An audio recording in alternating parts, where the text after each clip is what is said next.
For some people, this might be a complaint. For most, it might not be. But this is another project where horny animators worked on this. They got this, and they say they got this middle-aged woman who gets out here. This woman leads with her titties. And the animators, and they drew an ass on it. You could tell. Everyone, join me for my very special brand of sit-down comedy, March 29th at the Broadway Comedy Club. Don't let that stupid face right there fool you. We'll have a good time. Get your tickets by going to doubletoastedny.com or go to doubletoasted.com. Let's move on to another possibly apocalyptic scenario right here, because the Earth is on the brink of destruction. We are being attacked by aliens and probably some other things from outer space, and there's only actually two things that can save us: a pig and a duck. But fortunately, it's Porky Pig and Daffy Duck that are going to try to save us from the Earth being blown up in The Day the Earth Blew Up. This is the new Looney Tunes movie that's being released by Warner Brothers, and depending on who you are, Looney Tunes haven't always had the best track record with their feature films, and we're going to see how this one does. A lot of people have been saying, "Hey, you know what? This looks like they get it." Porky Pig ain't got Big Duke missing. Take it back to the source. So let's go. This is the first fully animated Looney Tunes movie. Any other? Yeah. It was film? Back in Action. Back in Action. But that had live action stuff in it too. But at the Looney Tunes? Yeah, but I'm talking straight up full animation. Well, sir, we're going to see if this is worth your birth. Is it worthy of Julian? Is it worthy of you, Julian, existing? Do we live in a world, Julian, where you finally get a decent big screen Looney Tunes fully animated motion picture? None of that flesh and blood up in that bitch. Nothing but tunes, baby. Nothing but tunes. Paint ink. Actually, I even use that today. It's all digital. But let's go ahead and take a look at this not really heavily marketed, but highly anticipated Looney Tunes feature film, The Day the Earth Blew Up. We'll watch the trailer for it, and then we'll be back, I guess, pretty much with my review. You only saw a little bit. Oh, yeah, I only saw the first 30 minutes. First 30 minutes. All right. Well, we'll see how that first 30 minutes was for you, Martin, and we'll see how the whole movie was for me right after this.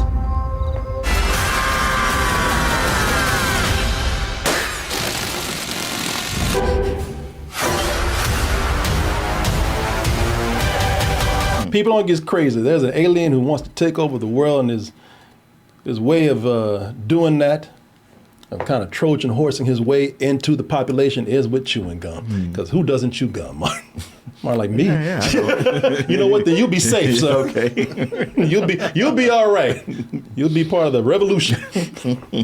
But you know what, Martin? I'm gonna do something a little different here, because you said you watched 30 minutes of this. I'm curious to know what your impression of the first 30 minutes of this movie was for you. Well, my impression was, hey, the animation looks better than a lot of things they've done, since, the classics that we've seen. Yeah. And I was always a big fan of the shorts that had Porky Pig and Daffy Duck together. Yeah. I thought, man, they work as such a great comedy team.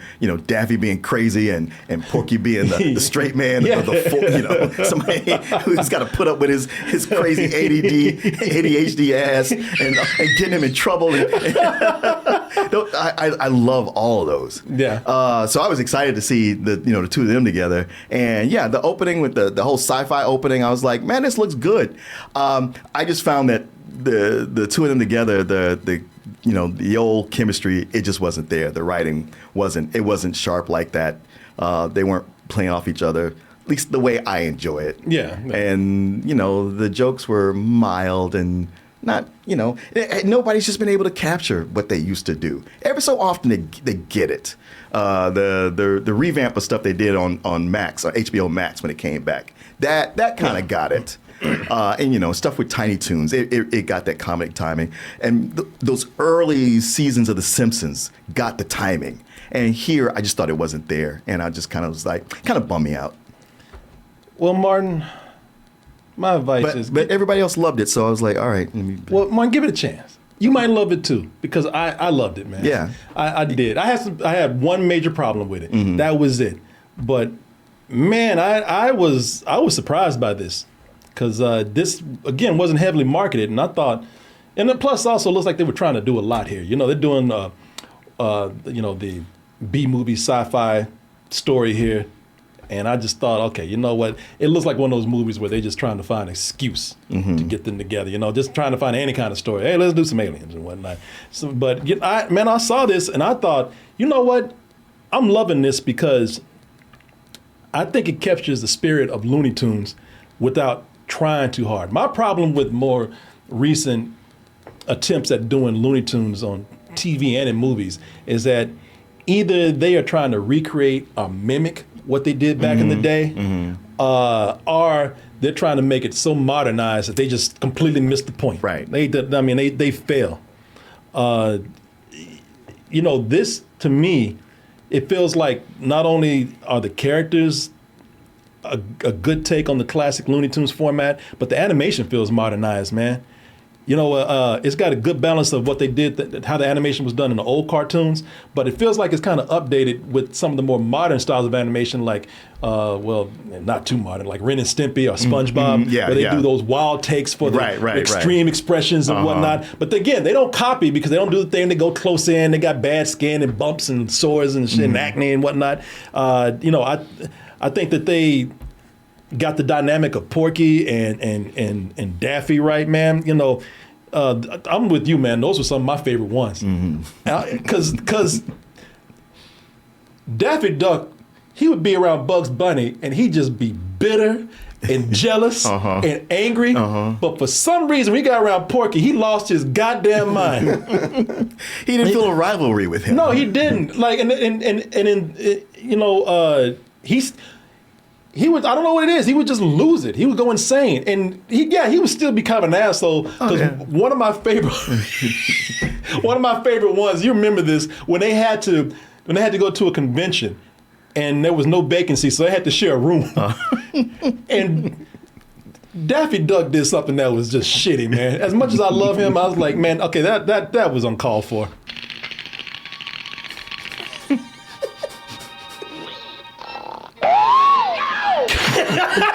he had ice blocks on his feet because they were so cold, and he put them up on Porky Pig's ass. Well, one of my favorite bits, they were on a road trip, and they got pulled over by the police or something. Yeah. Something Porky did, and he ended up having to go to court for it. And he came out. Yeah, he came out. He was like, "Oh man, that wasn't so bad. They only charged me $15." He's like. And Daffy Duck's like, $15? That's an outrage. Give me that ticket. He went in there and he came out. He's like, hey, man, you got to give them another $35. I remember that. Clad, man, I think some of those are the best. Yeah. When it's the pairing of Porky Pig and Daffy Duck, man. And with this one, so in this one, they're more like brothers, man. And as we were saying, Porky is the more sensible one. Daffy is the one that's got ADD and goes insane. And I could actually see Daffy getting on people's nerves in the audience, but that's his job. But that's his job. But I liked it, man. I thought again that was a great dynamic with them. And this starts out. It starts out with being some of the more classic adventures, with any kind of Looney Tunes setup. They got to get the job, It's like, man, it's almost with anything. Three Stooges. I was talking about, them having to build this house. I was like, this is the Three Stooges. they got it. So they are being threatened with eviction if they don't get their house together, because their house is just a big piece of shit. So they got a steering wheel doorknob. Band-Aid on the window. So that steering wheel doorknob's kind of cool. Not if you live in that neighborhood. The HOA does not like that. No. You better get that. You better get a real doorknob, and that's what they tell them. Hey, you better get. Come on, man. Y'all know this is wrong. Band-Aid on the window. Damn zombie. They got look like zombies attacking on the other window. And so the neighborhood says, hey, listen, if you don't get it straight, we're just going to kick you out. So they go through this whole thing of getting jobs, getting fired. And that's almost an homage to the classic format, because they're all played up as shorts, except it's a montage of shorts. But the story here finally kicks in at the beginning where, straighten your home, and it looks like it's going to be for Looney Tunes, just a normal story or a normal scenario or a normal setup. Wooden steps must be free from holes and safe to walk on. That should work. Check. And so you can see the reason why they're getting kicked out is because of Daffy. Porky trying his best. As much as I love Daffy, they're the reason why they're getting kicked out of this neighborhood. Gotta make sure the gutters are fully functional and free of sludge. Yard waste must be eradicated. Look at this. This is why they gotta go. He's going to end up killing somebody in this neighborhood. So I want to play this part because for some people this might be a complaint. For most it might not be. But this is another project where horny animators worked on this. They got this, and they say they got this middle-aged woman who gets out here. This woman leads with her titties. Have much back on it. Boy. And look, sticking it out. Yeah, man. But then they shift from that to the whole sci-fi thing. And where I thought that was going to be a little awkward, I thought it was kind of a smooth transition. You didn't even get to that part. Yeah, did you? No, they started doing a whole thing on Invasion of the Body Snatchers. It's a cross in the part of the guy who's trying to warn everybody. Yeah, And they already thinking, who's gonna listen to him? Yeah, nobody's going. Even the aliens is like, oh, they ain't got nothing to worry about. And they have some of the funniest gags in there. I don't want to spoil it for you, but I will say this: it's handled so well that this could be perfect for Halloween. It's funny as just a Looney Tunes cartoon, but as something when Halloween comes around. Be perfect for that. It's weird because when this was originally sent to me, when I watched it, it was right before Halloween. Really? Yeah, it was in early September. Yeah. And I'm wondering why they took so long to release the movie. Yeah, well, the whole alien thing that they have in here, like I said, it has a mixture of the zombie genre and has like a major horror movie element in there, like sci-fi horror. And they still managed to make it work as a sci-fi story, but the humor. It's still kicking in there. The humor's still funny. And, they have some stuff in there that they know it's childish. They know it's, they know that they're making like these innuendos. Petunia Pig, I think is her name. Yeah. Like when she comes in, she's awkward too. Porky sees her and she's sexy, but in reality, she's just schlubby. But she sits down on a stool and her ass is just kind of nice and hanging on the side, and in the corner of the against the wall of the diner it says "Try the pie," Yeah, I mean, it's childish, but it's but it was still funny, man. It feels like there's a part in here where I love this where Adam and I were talking about this.